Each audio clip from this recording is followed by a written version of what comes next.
retired solicitor once described barristers like Tony Blair as highly paid professional liars, so it is unlikely that Tony Blair will ever come clean about his membership of a secret society.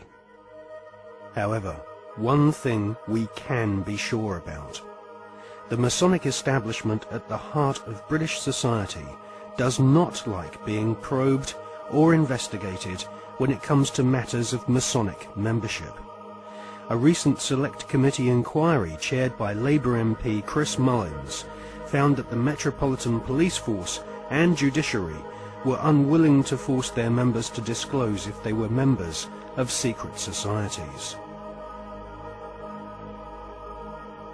In a series of embarrassing revelations in the 1970s and 1980s, the British author Martin Short established that the Scotland Yard Vice Squad and senior CID officers were all Masons and taking bribes from pornographers in London's Soho. Martin Short estimates that 1 in 6 British police officers are Masons, and that there are approximately 600,000 Freemasons in Britain today. Many Freemasons occupy highly paid jobs at local borough councils across Britain, which often have Masonic temples inside council buildings, maintained at the taxpayer's expense.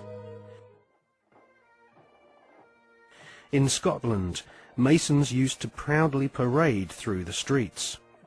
After the exposure of local authority frauds involving corrupt Masonic solicitors and councillors, British Freemasons went underground and now rarely march in view of the public. The public image of British Freemasonry has been damaged by the revelation that supercriminal Kenneth Noye and the men responsible for the Brinks-Mat gold bullion robbery were all Masons. As Prime Minister, Tony Blair has frequent meetings with the Queen. She herself is Grand Patroness of International World Freemasonry, which has its Grand Lodge of England headquarters near Drury Lane in London. The British government employs a huge number of civil servants, magistrates, judges, solicitors and officials, which have all historically been Freemasons. The deceased author of The Brotherhood, Stephen Knight, says that penetration of Freemasonry into the British establishment goes way beyond policemen and parish councils. Knight says that the Palace of Westminster, home to the British Parliament, is used as a meeting place for at least 2 Masonic lodges. One of these lodges is called the New Welcome Masonic Lodge, which regularly hosts blood-curdling rituals and ceremonies inside the Palace of Westminster. Members of Parliament from all political parties gather together, wearing white gloves, sashes, lambskin aprons, and wielding ceremonial daggers, swearing bloodthirsty oaths of allegiance to each other. Just where this leaves British democracy is anyone's guess, but the fact that these secret ceremonies take place in a building paid for by the British taxpayer leaves one wondering if Freemasons do not see themselves as superior to the average British citizen. Many researchers claim British Prime Minister Tony Blair is a high-ranking 33rd degree Freemason. This is the highest rank of Mason, and this elite cabal of British Freemasonry has its own headquarters at number 10 Duke Street, which some claim is connected to number 10 Downing Street via a secret underground tunnel. Inside the Duke Street headquarters of the Supreme Council of the 33rd degree, there is a red room, a black room, and a chamber of death, which Masons use for macabre rituals based on ancient Jewish mysticism and Enochian magic. Once initiated into the 33rd degree, Masons are told they are superior beings, and the human population are referred to as being profane goyim, which means cattle.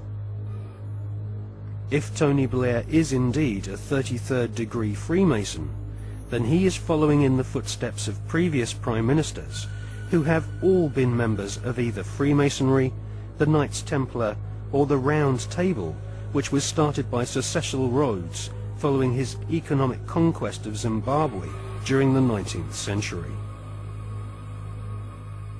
Winston Churchill was also a 33rd degree Freemason, initiated into the Studholme Lodge at the headquarters of the 33rd degree in May 1901. Winston Churchill was also a member of the Order of Druids, who often meet at Stonehenge during the spring equinox, whilst members of the British public are forcibly restrained from this ancient megalithic site by thousands of police officers. The ancient Druid rituals at Stonehenge can be considered harmless when compared to the murderous, satanically inspired ceremonies of Freemasonry. Most Freemasons do not progress beyond the first 3 degrees, or exams of initiation. These are often called the Blue Degrees. In fact, many Masons do not even realize that beyond the 3rd degree of Master Mason, that there are higher degrees. The higher degrees of Freemasonry are almost exclusively populated by men of aristocratic lineage, or ex-officers of the armed forces. In all, at any one time, there are no more than a few dozen men who reach the 33rd degree. As they pass each ritual test, the ceremonies become more bizarre and include symbols which can be found in ancient Egypt, with initiates being given pompous titles such as sovereign, prince, or knight.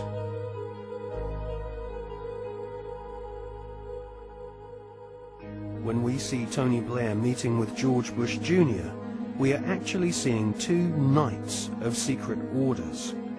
Blair is rumoured to be a sovereign knight of Malta, whilst Bush is confirmed as being a knight of Eulogia, his title bestowed upon him whilst laying in a coffin at the Skull and Bones Secret Society headquarters at Yale University. Blair and Bush claim to have democracy and freedom as their #1 priorities, but both have sworn blood-curdling oaths of allegiance to ancient Babylonian, Egyptian, and Jewish demon gods. Both have sworn on pain of death not to reveal the secrets of their Masonic orders. Both have been initiated into the age-old Illuminati global network, which is obsessed with death and murder.